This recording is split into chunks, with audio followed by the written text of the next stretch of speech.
Good morning, students. Welcome to AP online classes for intermediate students. This is Prashasta Kumari. You are watching civics class. Today's topic is powers and functions of union legislature. In our previous session, you have learnt about the Speaker of Lok Sabha from 4th lesson. And today you are going to learn about the powers and functions of union legislature. Okay, so our subject is civics and we are learning from union legislature, and today's topic is powers and functions of the union legislature. Okay, union legislature, and union legislature is also called as parliament, and in that parliament there are three bodies. So one is Lok Sabha, second one is Rajya Sabha, and the third one is president. So these three can be considered as Parliament of India.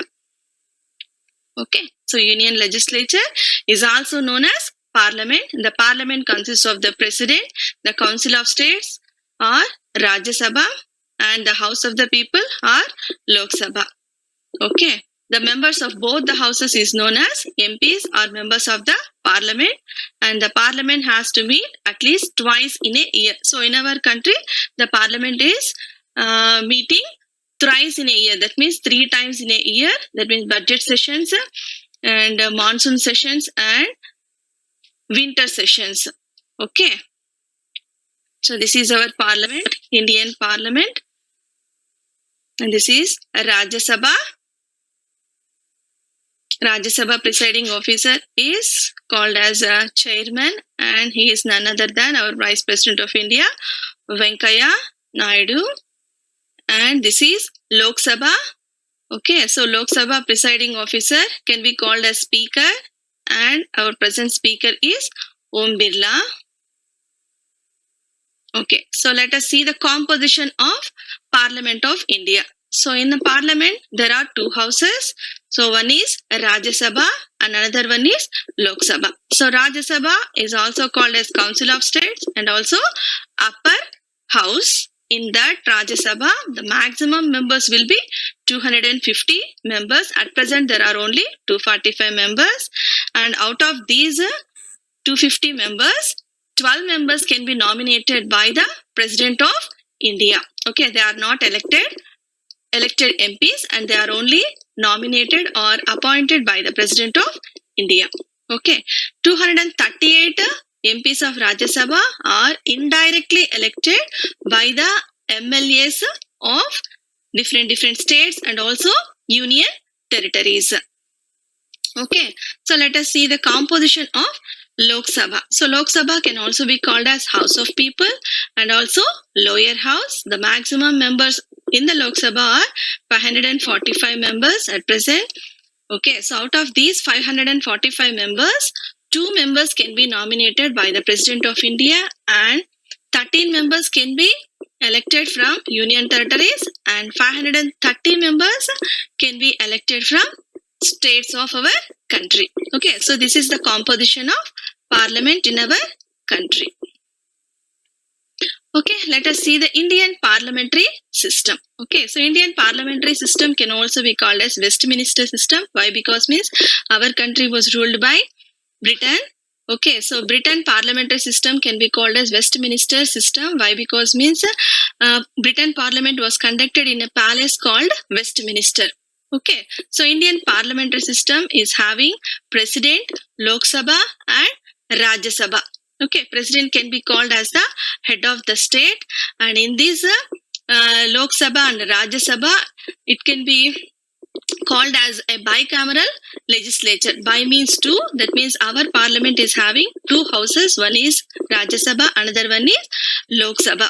Okay, so Indian parliamentary system is consisting of the 2 organs of the government. So government is consisting 3 organs. One is legislature, second one is executive, and the third one is judiciary. The parliament is consisting the both organs, legislature and executive branches of the government. Okay, so the executive branch consists of the Prime Minister of India, the cabinet ministers and the administrative machinery. It can be called as the government. Okay, so next legislative body consists of 2 houses, that is Rajya Sabha and Lok Sabha. Okay, the government is accountable to Lok Sabha or House of the People. Okay, so why? Because means these Lok Sabha members can initiate no confidence motion against the government. That means they can demand no confidence motion. That means they have no confidence on the government. So if the majority of the members of parliament will pass this no confidence motion, then the government has to resign. Okay, so then again a new government will be formed. So this is all about Indian parliamentary system. So prime minister is called as head of the government and president is called as head of the state. So prime minister is also called as a real executive and president is called as nominal executive in parliamentary system. Okay. And next we are coming to the main topic of today, that is powers and functions of union legislature. Okay, union legislature or Indian parliament is exercising so many powers and functions. Okay, let us see what are them.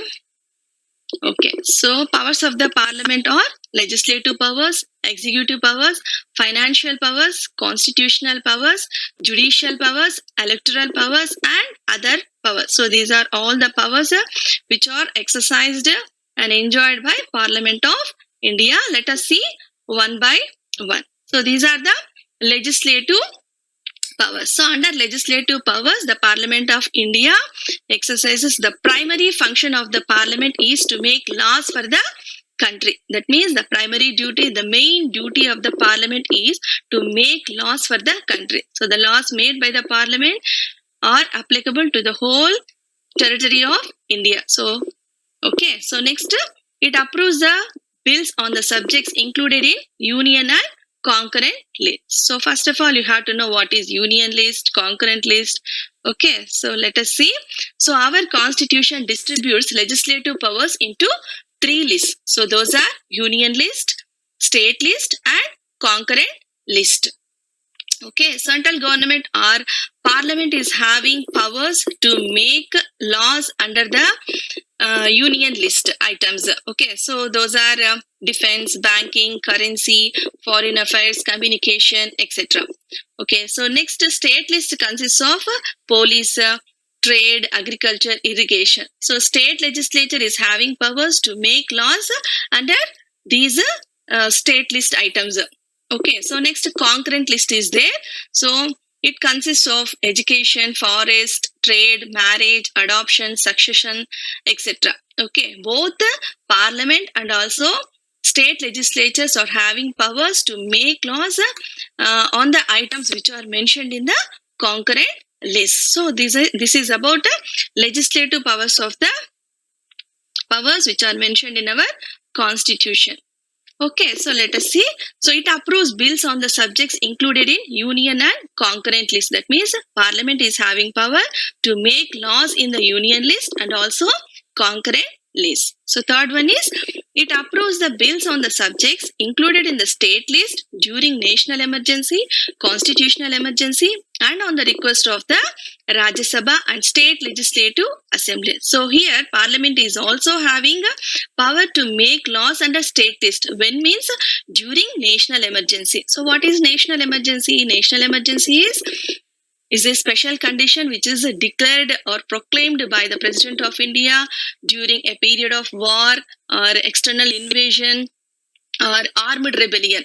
Okay, so and also constitutional emergency. So this is second type of emergency period which can be declared by President of India. Under this constitutional emergency, the state governments are failure. That means that the administration of state government is not according to the constitutional provisions. Then the governor of that state will recommend central government to impose a constitutional emergency in that state. Okay, so that is about constitutional emergency. During constitutional emergency also, parliament is having powers to make laws in the items which are mentioned in state list and on the request of the Rajya Sabha and state legislative assembly. So Rajya Sabha can also make laws or can recommend parliament to make laws when state legislative assemblies gives a requisition we are request Rajya Sabha to make laws, because Rajya Sabha consists of senior most and experienced parliamentarians. So that is why it can ask, because it is also called as elders house, and experienced MPs will be there.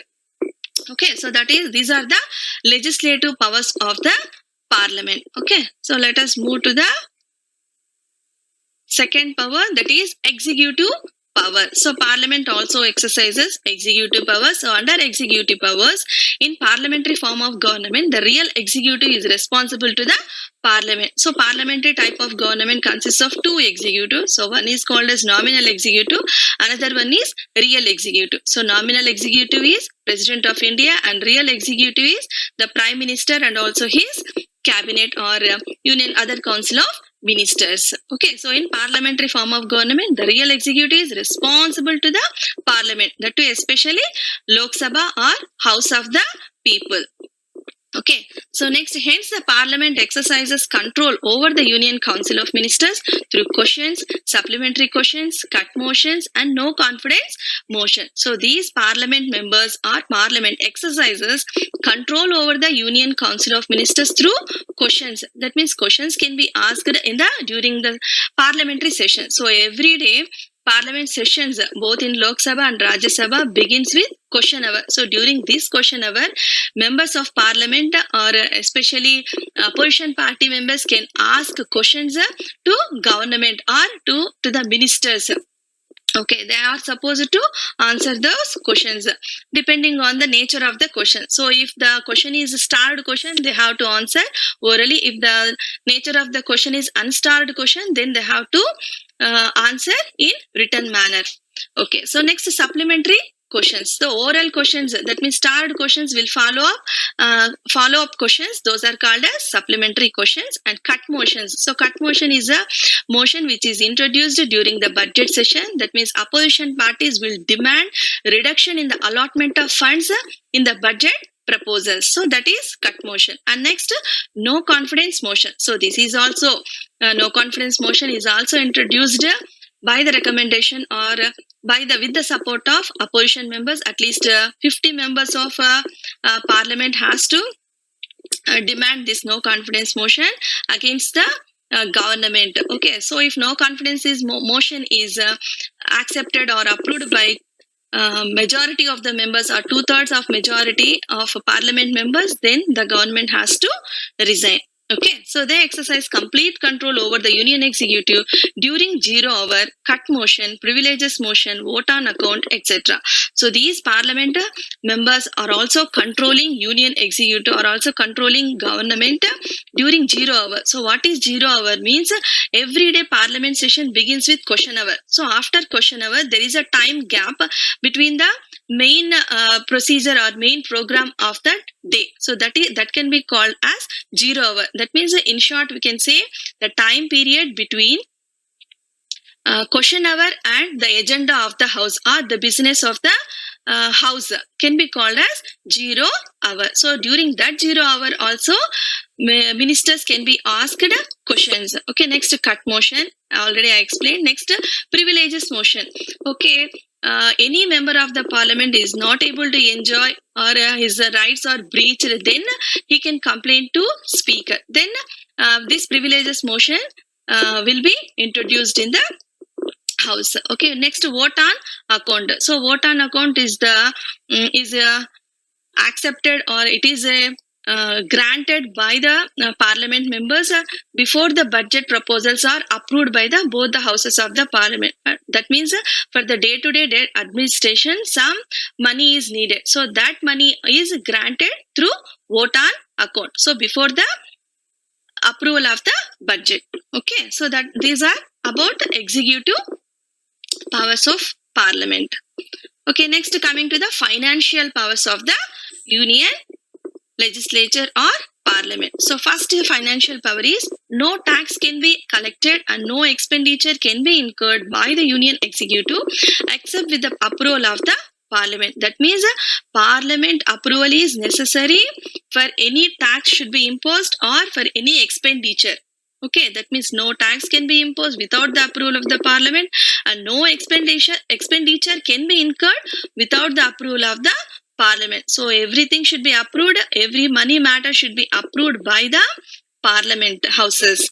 Okay, next it approves the money bills proposed by union minister. So bills are mainly two types. One is ordinary bills, another one is money bills. So other than the bills other than financial matters can be called as ordinary bills. The bills which are regarding to financial matters can be called as money bills. So these money bills proposed by union ministry. Okay, so union ministry or union executive will propose, especially by finance minister, will propose these money bills or introduce these money bills in the parliament. Okay.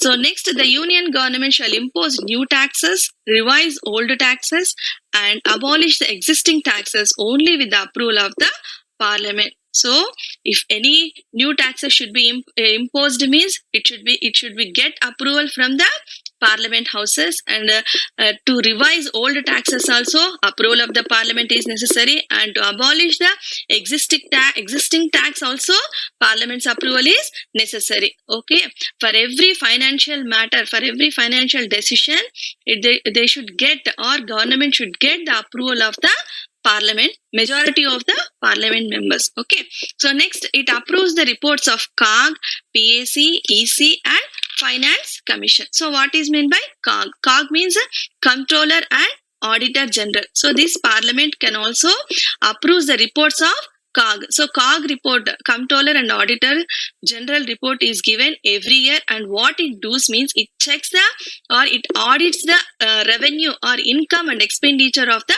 government of India. So that is the main function of COG. And what is Public Accounts Committee, PAC?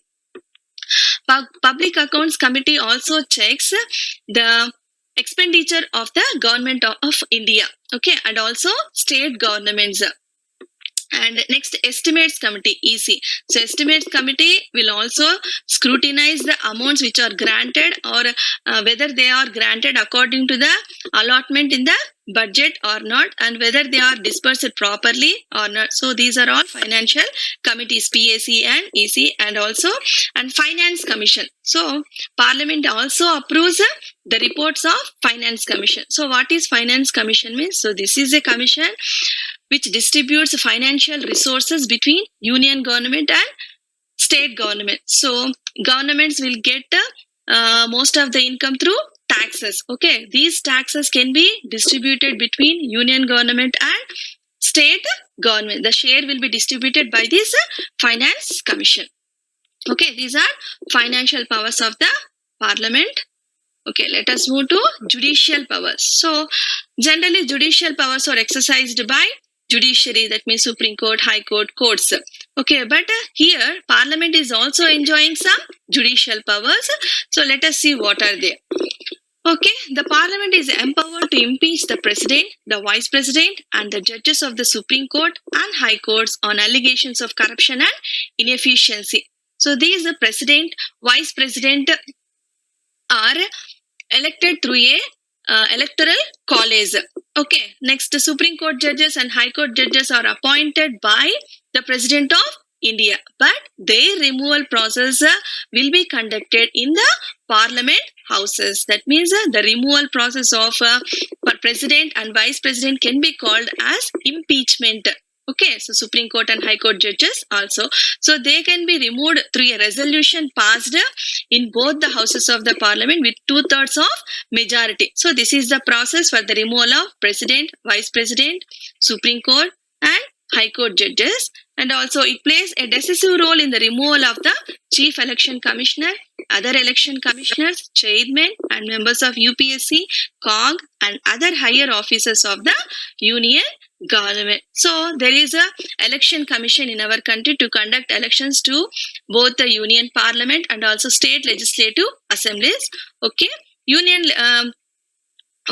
at the union level there is a election commission, and that election commission is headed by Chief Election Commissioner, and also 2 election commissioners will help. Okay, so these 3 will head the election commission. Okay, so they can be appointed by the President of India, but the removal process will be done in the parliament houses through a resolution, and also chairman and members of UPSC. So UPSC chairman and also members are appointed by the president, but the removal process will be done in the parliament houses through a resolution. And what is UPSC means? Union Public Service Commission. This is a body which conducts or which recruits all India services, all India personnel to all India services. Okay, so next, CAG, Comptroller and Auditor General, is also appointed by President of India, and his removal process can also be conducted in the houses of the parliament. So under the higher officers of the union government. So these are the judicial powers of the parliament. Okay, next coming to the constitutional powers of parliament or union legislature. So parliament is also having constitutional powers. So according to the constitutional powers of parliament, it can amend the constitution. Okay, Article 368 gives power to Parliament of India to amend the Indian Constitution. So Article 368 of Indian Constitution empowers the Parliament to amend the Constitution. That means to change the Constitution of India. So our Constitution came into force on January 26, 1950. So till now it has been amended more than 100 times. Okay, this can be done under the Article 368. That means Article 368 empowers the Parliament of India to change or to amend the constitutional provisions. Okay, so next, it takes initiative to bring out changes in the constitution without affecting its basic structure. Okay, so what is basic structure? Means republic nature of India, secularism nature of India, federal nature, parliamentary type of government, democratic type of government. So these can be called as the basic structures or fundamental ideas of Indian constitution. So they cannot be amended by the parliament. Okay, so that means they can't amend these basic structures, but they can amend other features of constitution and other provisions of Indian constitution. That means parliament is having to amend the constitution, but it can't amend the basic features of Indian constitution. So those are constitutional powers. Next, coming to the electoral power. So parliament is also having electoral power. That means it can elect some members. Let us see who are they. The parliament elects the president and the vice president. The members of the parliament, both Lok Sabha and Rajya Sabha, will participate in the election of the president and the vice president through electoral college. Okay, the next, the members of the Lok Sabha elect the speaker and the deputy speaker. So after general election, so one majority party will win majority of seats, and that majority party leader will be invited to form the government, and that party leader will become prime minister of our country. Okay, next, parliament sessions will begin, and these parliament sessions, Lok Sabha sessions, will be conducted by a presiding officer called speaker, and Rajya Sabha sessions will be conducted by chairman of Rajya Sabha. Okay, so this speaker is also a member of Lok Sabha, and this speaker will be elected by the members of the Lok Sabha itself, and that means one of the members of Lok Sabha will become Speaker of Lok Sabha. That too, he belongs to ruling party, because the ruling party will have majority members. And also deputy speaker. So in the absence of speaker, this deputy speaker will conduct or will preside Lok Sabha sessions. Okay, so next, the members of the Rajya Sabha elect the deputy chairman. Okay, so generally vice president will become the chairman of Rajya Sabha. That means vice president of India will automatically become the chairman of Rajya Sabha, or he can be called as ex officio chairman of Rajya Sabha. So in his absence, there should be one person to preside the house. That person is deputy chairman. That means in the absence of chairman of Rajya Sabha, this deputy chairman will preside the house of Rajya Sabha. So he will be elected from among the members of the Rajya Sabha members. Okay, so next, they also elect the members to various parliamentary committees. So in parliament, there are so many committees: financial committees, standing committees, and ad hoc committees. Standing committees are permanent committees. Under standing committees, we can see financial committees like a public accounts committee, committee on public undertakings estimates committee, like that. Okay, and ad hoc committees are also there. They are temporary committees like select committee, joint select committee, like that. So these committee members or chairmen of these committee members will also be elected by the members of the parliament. So overall, electoral powers of parliament or parliament elects president, vice president, Lok Sabha speaker, deputy speaker, Rajya Sabha deputy chairman, and also members to various parliamentary committees. Okay, so these are electoral powers of the parliament or union legislature. Okay, so next, deliberative powers of parliament. So the parliament discusses the contemporary national and international issue. So deliberation means a discussion. So in parliament, so many discussions will be conducted regarding national issues and also international issues. It also conducts lengthy discussions on steps taken by the government for redressal of public grievances and working pattern of political and administrative head. So that means in the parliament houses in both Lok Sabha and Rajya Sabha, lengthy discussions will be conducted on the redressal of public grievances. Redressal means in order to remove the public grievances. That means public problems. Okay, so what are public problems? They may be natural disasters. Okay, so during the occurrence of natural disasters, many people will die. So many people will lose their properties. So during that time, it is a responsibility of the government to give a helping hand to those people who are affected by those natural calamities. Okay, and also other problems are also there in our country: unemployment, illiteracy, poverty, like that. Okay, so these problems should be attended or should be redressed by the government of India. So that is why discussions will take place on those issues, and also working pattern of political and administrative heads. So especially the opposition party members will demand to explain what are the steps you are taking to redressal of public grievances, and what administrative policies you are conducting, or what what steps are you taking to remove all those problems of the people, like that. So these discussions are very lengthy discussions. So that is why these powers can be called as deliberative powers of the parliament. Okay, so let us see the other powers of the parliament. So what are the other powers of the parliament? Means the parliament discusses bills related to alteration of boundaries of states, creation or abolition of state legislative councils, and changes in the names of the states. Okay, so parliament discusses bills related to alteration of the boundaries of states. That means states boundaries can be changed in the parliament houses, and also creation or abolition of state legislative councils.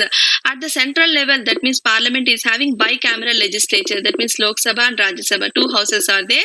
At the state level also, many states are not following this kind of bicameral legislatures. That means in our country, only 6 states are following bicameral legislatures. Okay, that means state governments are having, or state legislative assemblies will demand or will request parliament to abolish or to create legislative councils. Okay, so at the state legislature there are two bodies.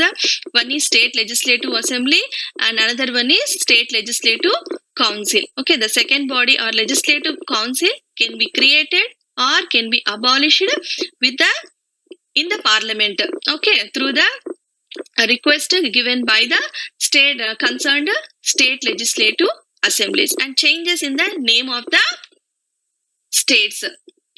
Okay, name of the states can also be changed in the parliament houses, and also it serves as a training center for the newly elected members. Okay, newly elected members may not know how to speak in the house, how to participate, and how to discuss the policy matters, how to discuss the bills. So that is why the parliament will conduct training sessions, training to those who are newly elected to both the houses of the parliament. So these are the other powers of the parliament.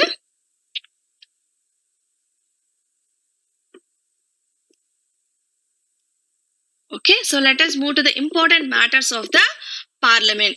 Okay, so in parliament there are so many matters. So today you are going to learn about them in detail. So first one is agenda. So every day agenda will be decided, or agenda will be declared, or agenda will be declared by the speaker with the prior permission of prime minister during parliament sessions. Okay, so what is agenda means? The list of items which are placed for discussion in the house is called agenda. So that means the list of items, the program schedule can be called as agenda. So what points or what issues they are going to discuss on that day can be called as, on that particular day can be called as agenda. Okay, so next, presidential address. So president will address both the houses of the parliament. When means the during the first session of the parliament every year, and also after general elections, the first sessions of the parliament will begin with the inaugural speech of the president. Okay, the parliament budget sessions start with the presidential address regarding achievements, targets, and future programs to both the houses of the parliament. Later, there will be discussion in parliament, and it concludes with thanksgiving motion. So every year parliament sessions will begin with budget sessions during February and March months. Okay, so these sessions can be started with the presidential address, with the presidential speech. Okay, after the speech, after the address of the presidential address, okay, the members of the parliament, both the houses of the members of parliament will express their view. Okay, so that means they will thank parliament. They will thank president for his address or for his speech. So that motion can be called as thanksgiving motion. So this thanksgiving motion will be conducted by the speaker of Lok Sabha. Okay, that means saying thanks to presidential address. And next one is question hour. Okay, so question hour is the first hour in every parliament sessions. Okay, every day parliament sessions begin with the question hour. Okay, if a parliament session begins at 11 o'clock, from 11 o'clock to 12 o'clock, 1 hour question hour will be conducted in Lok Sabha and Rajya Sabha. Members of parliament will ask questions to ministers, and ministers will answer to them. Okay, in both the houses of parliament, first hour is allotted to question hour. The members can ask questions pertaining to public issues, administrative efficiency, and role of the government. So these questions are of three kinds, namely starred questions, unstarred questions, and short notice questions. So let us see what are starred questions. The starred questions marked with star requires oral reply by the minister concerned. It follows supplementary questions. Only 20 starred questions are allowed in a day with the permission of the speaker. So these starred questions can be answered orally, and that too only 20 questions are allowed per day by the speaker of Lok Sabha. Okay, so next, these starred questions can be followed by supplementary questions because they are answered orally, and next further question will be asked by the members of the parliament. Okay, so next, coming to the unstarred questions. Okay, the unstarred questions requires written reply by the minister concerned. There is no scope for supplementary questions. Maximum of 230 questions are allowed by the speaker in a day. That means these unstarred questions requires a written reply. Okay, so that is why 230 questions can be answered in written. So these can be prepared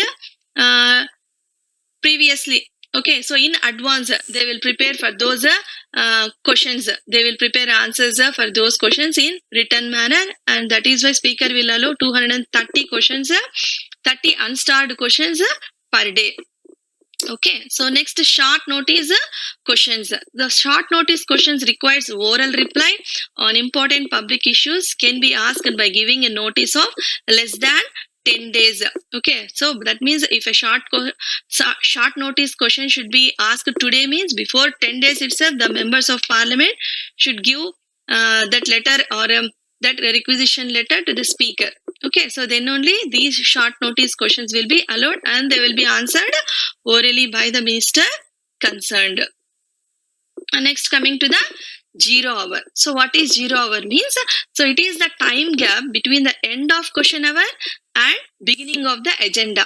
Okay, listed business of the house. So during the zero hour, the members can raise issues of public importance. So this is the time gap between the end of the question hour and beginning of the agenda. So every day parliament sessions will begin with the question hour, and after the question hour, zero hour will follows. Okay, so that means the time gap between question hour and the agenda. So agenda is the main business of the house. So between these two can be called as the time gap between these two can be called as zero hour. So during this zero hour also, the members of parliament can ask questions to ministers. Okay, so especially mainly on the topics related to public issues. Okay, so next point of order. So what is point of order means? An opposition member can raise a point of order when the house do not follow the normal rules of procedure. So every day there is a one normal rule. So rules of procedure will be there. So if the house is not following that rule of procedure, any opposition member can raise this point of order that the rule is not following, the normal procedure is not following, like that. Okay. Next, coming to the adjournment motion. Okay, so adjournment means postponement. So it can be done by speaker and chairman of Rajya Sabha. So it is introduced to draw the attention of the house to the urgent matter of public importance. So it needs the written support of 50 members before 10 a.m. on that day. So generally normal procedure will be conducted, point of order will be conducted. So if any serious matter or serious issue, public issue is happened means on the day before 10 a.m. itself, they have to take permission from the speaker to introduce this adjournment motion, and it needs 50 members of written support of 50 members. Then only speaker will allow adjournment motion. That means that the normal procedure will get disturbed because of this adjournment motion. Okay, next, confidence motion. So what is confidence motion means? So it is introduced by the party in power to prove the confidence of the majority in the house. So if it is defeated in the Lok Sabha, the prime minister and the cabinet has to resign collectively. So this situation arises when no party gets majority after elections. So after general elections, the majority party leader will be invited to form the government. So if no party got the majority, that means 273 seats won by the any single political party, then this situation arises. So then the majority party leader, the highest party, the highest seats acquired or won by the political party will be invited by the President of India to form the government. Okay, and next, prime minister and his cabinet will take oath of office, and they will be given some time to prove their majority. Okay, so that can be called as confidence motion. That means this prime minister has to prove 273 members of Lok Sabha members. Okay, then only he will continue, and his cabinet will also continue. Okay, to run the government. So otherwise they have to resign. So if they could not acquire majority, that means 273 seats, then they lost the confidence. So they have to resign along with him. Prime minister along with his cabinet will resign. Okay, next, no confidence motion. So this no confidence motion is introduced by opposition members, and confidence motion is introduced by ruling party itself. Okay, so it is introduced by the opposition parties when ruling party does not enjoy majority in the house. It needs a written notice supported by at least 50 members. So after discussion on the motion, voting will be conducted by the speaker. So if it is approved by the house, then the cabinet has to resign. So this no confidence motion will be introduced by opposition parties with the written support of 50 members. So it should be given to the speaker, and speaker will allow for the no confidence motion discussion, and after discussion voting will be conducted. So if the no confidence motion is approved by majority of the members or 2/3 majority of parliament members or Lok Sabha, then it will be then the government will be in danger. That means the government along with his ministers, that means prime minister along with his minister has to resign. Okay, so if it is approved by the House, then the cabinet has to resign. So next, coming to the censure motion. So it is introduced against a minister when there is dissatisfaction with his performance or misuse of power. So this censure motion can be raised against any minister. So that minister is not doing his duty properly, or doing his he is not performing his duties properly, and also he is misusing his power. So against that minister, censure motion can be introduced by the members of parliament. Okay, next, coming to the cut motion. So it is introduced by the opposition parties to reduce the allotment of funds from rupees 1 to 100 rupees in the budget. So these budget proposals are allotment of funds to different departments. But these opposition parties will introduce this cut motion to reduce the allotment of funds from 1 rupee to 100 rupees. Okay, so next, adjournment, sign, die. So generally adjournment means postponement. So this adjournment, sign, die means without mentioning the time, adjournment can be called as adjournment, sign, die, and this can be done by the Speaker of the Lok Sabha. The Speaker postponing the proceedings of the House after the session is completed without mentioning the time is called sign, die. So every year 3 parliament sessions will be conducted. So parliament sessions will be ended with adjournment, sign, die. Okay, by the Speaker. That means he will not mention the time. Okay, so he will postpone the meetings of the parliament sessions without saying or without mentioning the time. That means next session meeting will not be announced. Next, coming to the prorogue. So prorogue will be done by the President of India, and adjournment, sign, die will be done by the Speaker. So after adjournment, sign, die only, prorogue will be declared by the President of India. So after few days of adjournment, sign, die, the President issues a notification for prorogation of the parliament session. So after prorogue, the summoning of the parliament needs again the orders from the President. That means the prorogue means the ending of the parliament sessions after declared by the Speaker of Lok Sabha, and summoning means starting of the session, beginning of the session. That means parliament sessions will be begun by the President of India and they will be ended by the prorogue of the President of India. So next, whip. So every political party appoint whip to serve as an assistant floor leader. So his responsibility is to ensure the attendance of his party members and monitor their behavior. So if the directives disobeyed by the members, disciplinary action can be taken. So every political party will appoint whip in the houses. So they have responsibility to maintain the discipline in the house and also to ensure the attendance of his party members. So whenever there is a discussion of the bill or voting of the bill will be conducted like that and like that. Okay, so if the directives disobeyed by the members, disciplinary action can be taken. So whip will give directions or instructions to all his party members. So they should be obeyed by all the members. So if they are disobeyed, if his instructions are disobeyed, means disciplinary action can also be taken.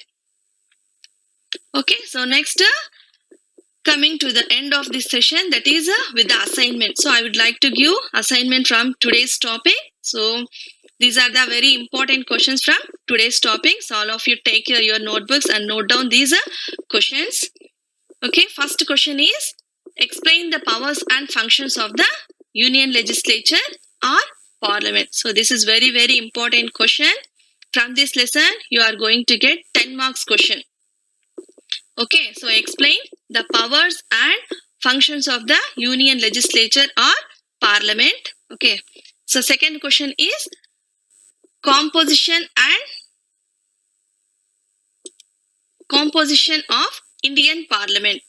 Okay, so this question will be given for 2 marks. Okay, the weightage of this chapter is 14 marks and surely you will get 1 10 marks question and 2 marks question. So second question is composition of Indian Parliament. So Indian Parliament consists of Lok Sabha, Rajya Sabha and President. So that is the composition. And third question is question hour. So this question hour is first hour on every parliament session, every day parliament session begins with a question hour. Okay, at 11 o'clock parliament session begins, Lok Sabha and Rajya Sabha, and it will be conducted till the completion of at least 1 hour. That means up to 12 p.m. Okay, it is for 2 marks question. And next question is, fourth one is adjournment motion. Okay, so adjournment motion can be demanded by the members at on that day before 10 a.m. only. Okay, so then only speaker will allow this adjournment motion. So that means the order of the normal procedure of the procedure will be disturbed due to the introduction of adjournment motion by the opposition party members. Okay, so next it is also for 2 marks, and next question is whip. Okay, so whip is also given for 2 marks question, and it is also very important question. And sixth one is no confidence motion. Okay, so no confidence motion, so it can be introduced by opposition party members when they lose the confidence on the government, and if no confidence motion is passed by 2/3 majority of both the houses of the parliament, then the government has to resign. Okay, so these are the very, very important questions from today's topic. So I request all of you to prepare notes from this topic itself. You will get answers to all these questions from today's topic itself. You go through this video again and again, you prepare notes, and you learn these questions for your IPA. Okay, so thank you, one and all.